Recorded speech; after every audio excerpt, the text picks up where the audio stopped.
Once upon a time, deep within a silent mountain forest where mist clung to ancient trees and the sound of wind echoed like whispers of eternity, there lived an old monk and his young disciple. The old monk was a master, respected not only for his discipline, but for the depth of his understanding of life. Years of meditation had refined his mind until it became still like a clear mountain lake. The young monk, full of sincerity and humility, followed his master closely, learning not just scriptures, but the quiet wisdom hidden in everyday actions. The master spent most of his days in meditation. When he entered this state, time seemed to lose meaning. Sometimes he meditated for half a day, sometimes for an entire day without moving. And through this deep practice, he had gained an extraordinary awareness. At times, when his mind reached perfect stillness, he could see fragments of the future. One day, during a long meditation beneath an old pine tree, a troubling vision appeared. He saw his young disciple, and he saw that the young monk was destined to die in 8 days. When the meditation ended, the master slowly opened his eyes. His expression remained calm, but his heart was heavy. That evening, he called the young monk to his side and spoke gently.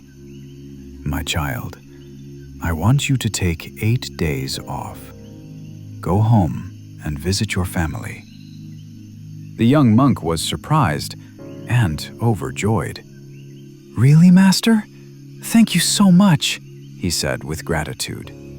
"I have been feeling homesick for a long time." The master nodded, then added quietly, "But you must promise me one thing. On the 8th day, you must return here. I will be waiting for you." "Yes, Master," the young monk replied. "Please take care of yourself." With a respectful bow, he began walking down the mountain path. As the young monk disappeared into the forest, the old master remained standing there for a long time. In his eyes were sadness, love, and silent acceptance, knowing this might be the final farewell. After hours of walking, the young monk grew tired and thirsty. He stopped by a small stream to drink water and rest. As he sat there, something caught his attention. Near the riverbank was a small anthill. Countless ants were moving in and out, carrying food, repairing their home, each tiny life focused on survival. The young monk watched them quietly. Just as he stood up to leave, he noticed something alarming. The water level of the stream was rising. He paused and said to himself, "If the water keeps rising, these ants will drown." Upstream, it had been raining heavily for several days. The stream, calm moments ago, was slowly turning dangerous. Without thinking of himself, the young monk removed his clothes and gathered wet soil with his hands. He worked patiently, shaping the earth into a small barrier around the anthill. Then, with careful movements, he redirected the flow of water away from the ants' home. Cold water soaked his feet. Mud covered his hands. But he continued until the cave was safe. Because of this one compassionate act, countless tiny lives were saved. The young monk felt no pride, only quiet peace. He put his clothes back on and continued his journey home. The days passed quickly. On the 8th day, remembering his promise, the young monk set out to return to the monastery.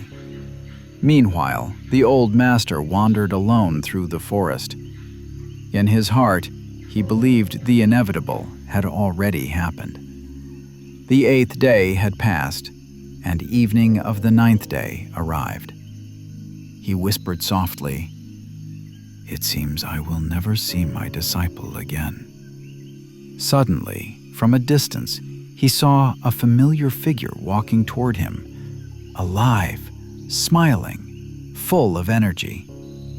It was the young monk. The master froze for a moment, then ran forward and embraced him tightly.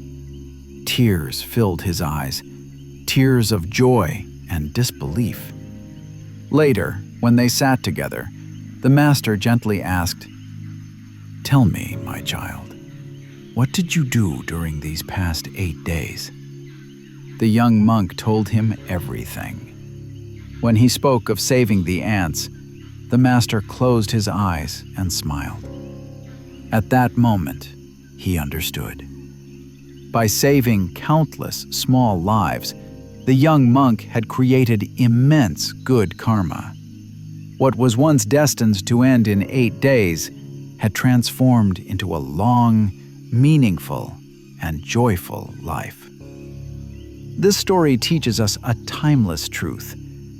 Good deeds have the power to change destiny. Doing good does not always mean living longer, but it softens suffering, reduces great misfortune, and fills life with peace and happiness. Just as bad deeds bring sorrow, good deeds return joy, often multiplied beyond what we expect. You do not need wealth to perform good deeds. Wiping away someone's tears is a good deed. Comforting someone in grief is a good deed. Encouraging someone who has lost hope is a good deed. In simple words, removing the sorrow of others is one of the greatest acts of goodness. If you want happiness in your life, begin by easing the pain of others, and your own life will naturally be filled with abundance and peace. This is the eternal law of karma. What you give always returns, greater, deeper, and more powerful.